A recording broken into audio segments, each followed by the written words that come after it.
Bonjour à toutes et à tous. Merci pour le temps que vous prenez pour regarder cette petite vidéo qui durera quelques minutes. Pour ceux qui ne me connaissent pas encore ou pas bien, je m'appelle Guillaume, donc je suis chrétien, disciple de Jésus-Christ, et je fais partie d'un mouvement qui s'appelle l'Église chrétienne internationale, qui est un mouvement qui est non dénominationnel. Ça veut dire en fait juste on se considère comme chrétien, avec comme seul standard, comme seule autorité la Bible, la parole de Dieu. Et notre vision, tout simplement, c'est de prêcher l'évangile et pas seulement de le prêcher, mais de le vivre, de le mettre en pratique. Donc voilà, je ne suis pas venu trop pour parler de moi, plus de parler d'actualité, notamment par rapport aux questions du racisme, notamment avec les événements, la mort de George Floyd, qui a été tué par ces policiers. Et donc voilà, c'est sûr que ça a amené beaucoup d'émotions, beaucoup de colère, beaucoup de sentiments d'injustice. Ça a ramené aussi beaucoup de peur. Et ça n'a fait que rappeler effectivement que le racisme est toujours présent dans les cœurs, qu'il est présent dans l'homme. Et voilà, donc je voulais partager quelques écritures avec vous. La question c'est de savoir en fait, ok, il y a un problème qui est le racisme, et la question c'est comment traiter ce problème en fait. Quelle est la solution au racisme? La solution au racisme, c'est la solution qui est au péché en fait. Parce que le racisme, c'est un péché parmi tant d'autres, voilà, c'en est un. Et donc ça tombe bien, parce que l'évangile, Jésus est venu résoudre le problème du péché. Pour ça, je vais vous donner quelques écritures. La première se trouve en Jacques 1, Jacques chapitre 1, à partir du verset 19 jusqu'à 20, où il est écrit: Ainsi donc, mes frères et sœurs bien-aimés, que chacun soit prompt à écouter, lent à parler, lent à se mettre en colère. Car la colère de l'homme n'accomplit pas la justice de Dieu. C'est sûr, quand on voit des situations d'injustice, ça nous scandalise, ça nous révolte, ça nous met en colère, on a envie de réagir, on est poussé par nos émotions, et on est rarement prompt à écouter et lent à parler, il faut le dire. Voilà, on veut réagir tout de suite, on veut parler tout de suite, on veut faire quelque chose, on veut une justice rapide en fait, c'est ça. Et la parole ici est claire que la colère de l'homme, notre colère, n'accomplit pas la justice de Dieu. Donc, c'est pas en se mettant en colère ou en étant poussé par nos émotions, nos frustrations, etc., qu'on va faire ce qui est juste. En fait, au contraire, on va ajouter encore du péché à une situation qui est déjà difficile et qui va ne faire qu'augmenter les tensions et les divisions et les conflits, simplement. Donc ça, c'est la première chose. Vraiment qu'on puisse abandonner cette situation à Dieu, que c'est pas avec nos émotions, avec notre colère qu'on va résoudre les situations, bien au contraire, on va les envenimer. Voilà, donc il faut abandonner la situation à Dieu. On va voir comment faire, voilà, et quel rôle on peut avoir concrètement pour trouver une solution au racisme. Donc on va prendre une autre écriture qui est dans Acte 10, à partir du verset 28. La Bible parle beaucoup de racisme. Voilà. C'était un problème qui était déjà présent à l'époque. Il y avait du racisme entre juifs et non-juifs, notamment. Voilà. Et donc Dieu a dû trouver une solution par rapport à ça. Il faut savoir qu'à l'époque, on va le voir dans une autre écriture, mais à l'époque, il y avait beaucoup de racisme effectivement entre les juifs et les non-juifs. Voilà. Donc les non-juifs n'aimaient pas les juifs et les juifs n'aimaient pas les non-juifs. Il y avait beaucoup de raisons par rapport à ça. Pour les juifs, c'était en fait qu'ils considéraient les autres comme impurs, comme souillés. C'est ce qu'on lit dans Acte 10, verset 28. Vous savez, leur dit-il, qu'il est interdit à un juif de se lier à un étranger ou d'entrer chez lui. Ça, c'est pas du racisme. Mais Dieu m'a montré qu'il ne faut déclarer aucun être humain souillé ou impur. Donc les juifs considéraient les non-juifs comme des impurs, en fait, tout simplement. Pourquoi? C'est vrai que dans l'Ancien Testament, Dieu avait dit de ne pas se mélanger aux autres peuples, mais c'était pas une question raciale, c'était une question en fait de ces autres peuples adorer d'autres dieux, tout simplement. Et ils avaient des pratiques mauvaises du péché. Et Dieu a dit n'allez pas avec eux, parce que sinon vous allez faire les mêmes choses. Ça va être une occasion de chute pour vous. Mais en aucun cas c'était une question de race. Et malheureusement, comme souvent, c'est ce qu'on fait, mais là, ici, les juifs en ont fait une question raciale, en fait. Et ils ont dit, non, il ne faut pas qu'on touche les non-juifs parce qu'ils sont impurs, parce qu'ils sont souillés. Et ici, Pierre est clair sur le fait que, effectivement, il faut déclarer aucun être humain souillé et impur. Pourquoi ? Parce que Dieu lui a montré. Si on lit le verset 34, Pierre prit la parole et dit, en vérité, je reconnais que Dieu ne fait pas de favoritisme. Donc le racisme, c'est du favoritisme. Voilà. C'est-à-dire, en fait, on préfère tel type de personne à tel type de personne. Je préfère des personnes d'origine européenne à des personnes d'origine africaine. Et vice-versa. Ça, c'est du favoritisme. Pas que, dans le sens où le favoritisme, c'est pas que du racisme. Ça peut être, je préfère telle personne, je préfère les personnes de ma famille, je préfère les personnes de telle classe sociale, je préfère les personnes qui ont plus d'argent, je préfère les personnes qui sont plus de ma culture. Ça, c'est du favoritisme, en fait. C'est-à-dire qu'on aime les gens, mais selon des critères humains, et du coup, on donne différents standards, alors qu'on doit s'aimer les uns les autres d'une manière égale. Dieu nous aime tous de la même façon. Dieu ne fait pas de favoritisme. Et c'est écrit que dans toute nation, celui qui le craint, donc toute nation, peu importe les origines, peu importe les races, devant Dieu, ceux qui le craignent et qui pratiquent la justice, donc qui pratiquent sa parole, lui sont agréables. Donc comment être agréable à Dieu ? Pas réagir selon nos émotions, pas réagir selon la colère, pas réagir en lapidant les autres, parce que c'est vrai aussi que ça c'est une tentation. On voit ce policier qui, oui, il a mal agi, il a péché, il a tué un homme. Les autres policiers aussi sont responsables, à des degrés un peu moindres, mais en tout cas, il y a un homme qui a été directement impliqué dans le meurtre de George Floyd. Oui, mais c'est peut être tellement facile de lapider cet homme, en fait, de dire, ouais, lui, c'est vraiment un pécheur. Lui, il est terrible. Mais moi, ça va. Et ça, c'est le piège dans lequel on peut tomber. Ici, il faut vraiment qu'on comprenne qu'on est tous pécheurs. Voilà. Jésus, il a dit que celui qui n'a jamais péché jette la première pierre. Qui d'entre nous n'a jamais péché ? On a tous péché. Et c'est même pas une question de compétition, plus ou moins. On a tous péché. Voilà. Et on a besoin de la grâce de Dieu. On a besoin d'être pardonné. On a besoin de se repentir. On a besoin de marcher en nouveauté de vie. Et je crois que cet homme, voilà, aujourd'hui, il a sa sanction. Il est inculpé pour meurtre. Il a perdu son travail. Il me semble qu'il a perdu sa femme aussi. Il a un meurtre sur la conscience. Ça, faut penser à ça. C'est pas non plus la joie, c'est super. Non. Je veux dire, là, c'est dur. Et vraiment, laissons ça à Dieu, en fait. La Bible dit, à Dieu appartient la justice, à Dieu appartient la rétribution. Et qu'il y a des autorités qui ont été établies par Dieu, en l'occurrence les magistrats, les juges, pour en fait juger ces cas-là. C'est pas à nous de nous établir en juge. Nous, notre but, c'est d'avoir de la compassion, en fait. C'est de prier et c'est de trouver une solution. Comment on peut changer concrètement ça ? Comment on peut montrer un nouvel exemple ? Si on prend Acte 11, verset 1 à 3, c'est écrit que les apôtres et les frères qui étaient en Judée apprirent que les non-juifs avaient eux aussi fait bon accueil à la parole de Dieu.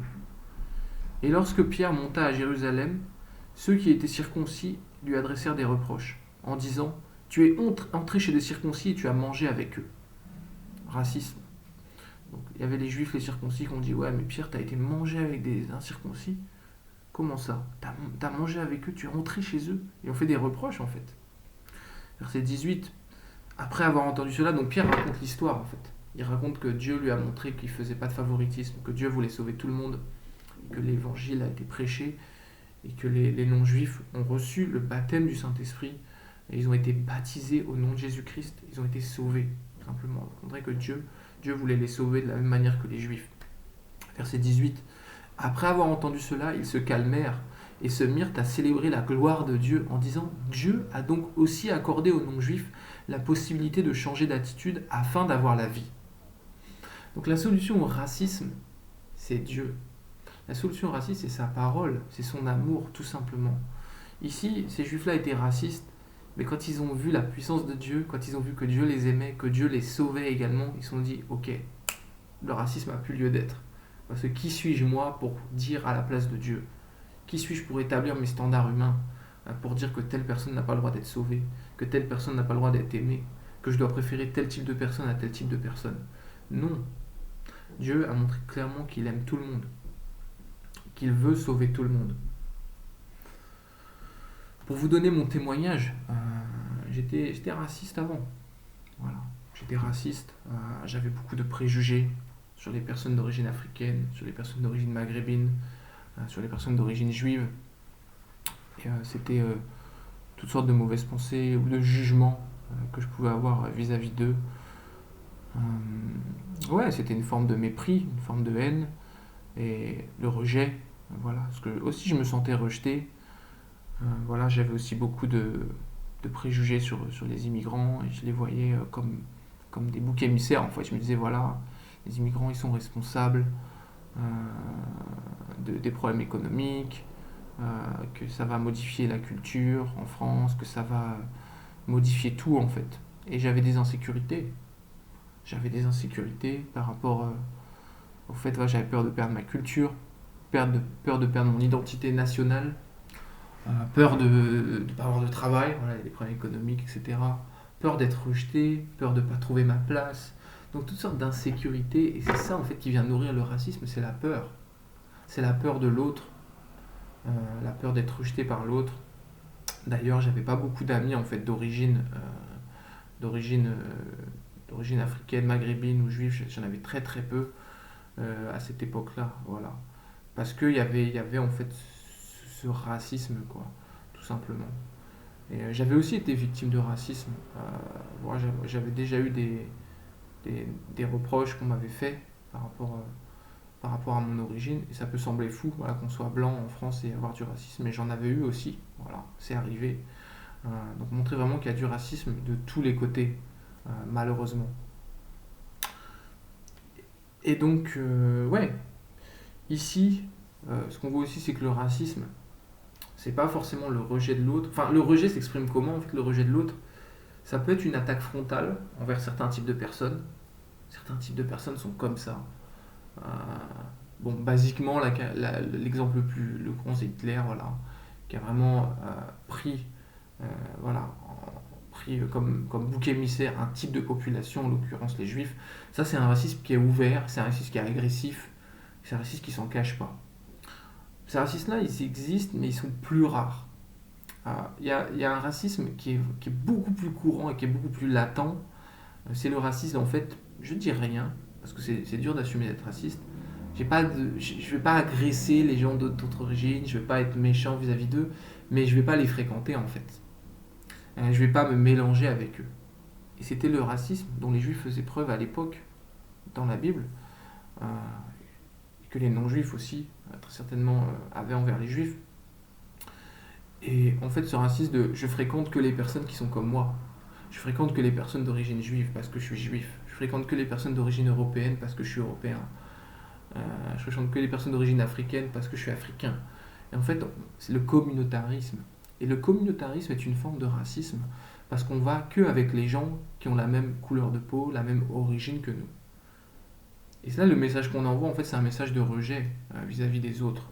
Voilà, des personnes qui sont différentes de nous d'apparence. Et c'est aussi parce qu'on se sent rejeté par les autres. Donc ça vient toujours des deux côtés. C'est un manque d'amour en fait. On ne se sent pas aimé, on n'aime pas les autres. Et qu'est-ce qui peut résoudre ça?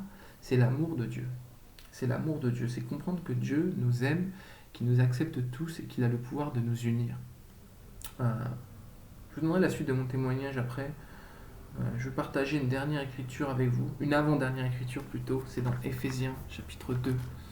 Et ici on voit déjà que l'évangile est la solution au racisme et on va rentrer dans les détails en fait. Verset 11, Éphésiens 2, un seul corps en Christ. C'est pourquoi, souvenez-vous qu'autrefois vous étiez identifiés comme non-juifs dans votre corps, appelés incirconcis par ceux qui se disent circoncis et qui le sont dans leur corps par la main de l'homme. Souvenez-vous qu'à ce moment-là vous étiez sans Messie, exclus du droit de cité en Israël, étrangers aux alliances de la promesse, sans espérance et sans Dieu dans le monde. Donc ça, c'est comment les non-juifs étaient considérés par les juifs. Des impurs, des gens qui n'étaient pas circoncis, des gens que Dieu avait rejetés, des païens, des pécheurs, quoi. Tout simplement. Voilà, il y avait vraiment une forme de mépris. Donc les non-juifs à l'époque étaient victimes de racisme aussi. Voilà. Mais ici, grâce à l'évangile, ils ont été acceptés par Dieu et même acceptés par les juifs, on le voit. Que la plupart des églises étaient composées de juifs et de non-juifs, notamment à Rome. Voilà. Verset 14. En effet, il est notre paix. Lui qui des deux groupes n'en a fait qu'un et qui a renversé le mur qui les séparait, la haine. Ce verset est très important. Des deux groupes, il n'en a fait qu'un. Jésus-Christ en a fait un seul groupe. Une seule personne, on va le voir, des deux groupes. Donc les groupes à l'époque, c'était quoi? Juifs et non-juifs. Aujourd'hui, c'est quoi? Ça peut être noir et blanc. Ça peut être noir et arabe. Ça peut être blanc et arabe. Ça peut être chinois et indien, peu importe. Mais c'est des groupes, des cloisonnements. D'ailleurs, c'est pas que les races. Mais bon, là, c'est le thème de la vidéo. Mais ici, voilà. Et le mur qui les séparait, c'est quoi? C'est la haine, en fait. Il y avait de la haine entre les juifs et les non-juifs. Des deux côtés, encore une fois. Ils se détestaient. Ils se considéraient comme différents. Ils se rejetaient les uns les autres. C'est écrit que Jésus, il a détruit le mur qui les séparait, la haine. Donc le racisme, on voit bien que c'est une question de manque d'amour. Par sa mort, verset 15, il a rendu sans effet la loi avec ses commandements et leurs règles, afin de créer en lui-même un seul homme nouveau à partir des deux, établissant ainsi la paix. Donc Jésus, par sa mort sur la croix, il est venu unir les juifs et les non-juifs. Il est venu unir les noirs et les blancs. Il est venu unir les noirs et les arabes. Il est venu unir les blancs et les juifs, peu importe. Il est venu même unir les personnes qui, même de la même couleur de peau, de la même origine, de la même nation, trouvent encore le moyen de se diviser avec des histoires de tribus, d'appartenance à des villes, d'appartenance familiale, etc. Jésus est venu abolir le racisme, définitivement, par sa mort sur la croix. Verset 16. Il a voulu les réconcilier l'un et l'autre avec Dieu. Très important. La réconciliation avec Dieu, grâce à l'évangile, amène la réconciliation les uns avec les autres. Peu importe les groupes. Donc pourquoi le monde est divisé? Pourquoi il y a toutes ces questions de racisme? Parce que le monde n'est pas réconcilié avec Dieu, tout simplement. Car quand on est réconcilié avec Dieu, on se réconcilie les uns avec les autres. Juifs et non-juifs, noirs et blancs, etc.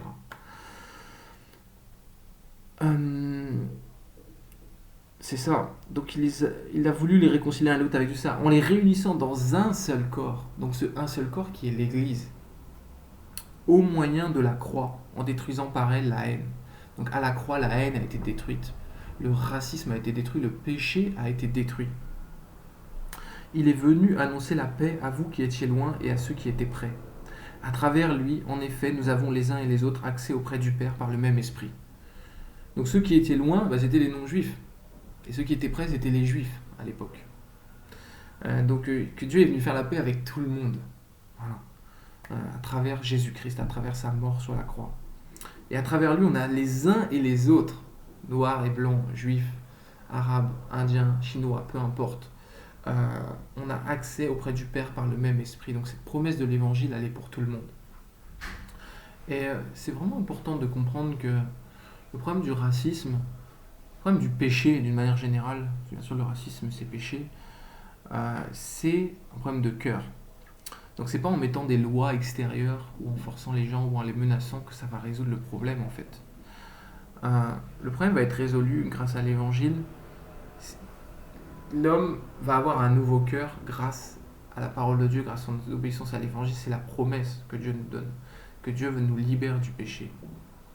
Et quand je regarde ma vie aujourd'hui, c'est ce que je peux témoigner.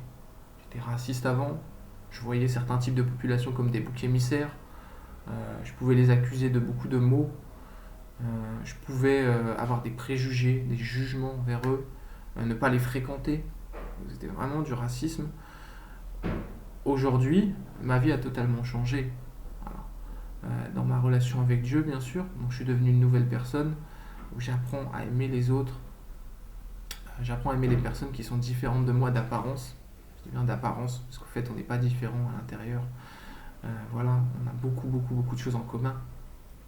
Et quand je vois mon témoignage aujourd'hui, c'est comment le problème du racisme a été résolu grâce à l'évangile, grâce à Dieu. Quand je vois que voilà, aujourd'hui, mes deux meilleurs amis, il y en a un qui est d'origine congolaise et il y en a un qui est d'origine mexicaine. Ma petite amie, aujourd'hui, elle est d'origine martiniquaise et indienne. Euh, voilà, j'ai beaucoup d'amis, ceux avec qui je vis aujourd'hui. Voilà, il y en a un qui est d'origine de Hong Kong, il y en a un qui est d'origine indienne, il y en a un qui est d'origine camerounaise, congolaise, Guadeloupe. Donc il y a toutes les origines, toutes les nations. Donc le problème du racisme, il a été résolu pas par la peur, mais par l'amour, grâce à ce que Jésus-Christ a accompli à la croix, grâce à l'évangile. Et c'est vraiment une promesse qui est pour tout le monde. Encore une fois, pourquoi le monde ne vit pas ça? Pourquoi il y a toutes ces divisions, toutes ces tensions? Parce qu'il n'obéit pas à l'évangile. Mais ça a déjà été accompli en Christ, cette unité, cet amour qu'on a les uns pour les autres. Et je veux vraiment t'inviter, toi qui m'écoutes, à vivre cette promesse. Tu vois, à vivre ça, cet amour, tout simplement. La solution au racisme, c'est l'Église. La solution au racisme, c'est pas de protester toute la journée, d'être en colère, d'être impatient, d'accuser les autres. La solution au racisme, c'est de montrer des gens de toute nation, de toute origine, qui sont unis dans l'amour, tout simplement. Qui ont un socle commun, qui est la foi dans la parole de Dieu. Jésus-Christ les a unis, peu importe les origines, peu importe les nations. J'en suis le témoignage vivant, et beaucoup de personnes en sont le témoignage vivant. Et je veux t'encourager, toi qui m'écoutes, toi qui m'entends aujourd'hui, à étudier la parole de Dieu. Voilà. Pas pour faire de la théologie, pas pour avoir de la connaissance religieuse, mais pour mettre en pratique cette parole, pour mettre en pratique cet amour, pour que tu puisses devenir une nouvelle créature, pour que tu puisses changer, pour que tu puisses être sauvé, tout simplement. Et tout simplement qu'on puisse changer le monde ensemble. Le monde a besoin d'être changé. C'est ce que la parole nous dit.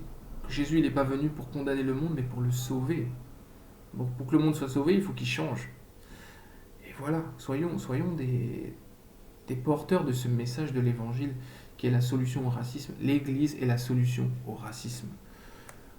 Dernière écriture, dans Galates chapitre 3. Merci de m'avoir écouté, merci pour ta patience.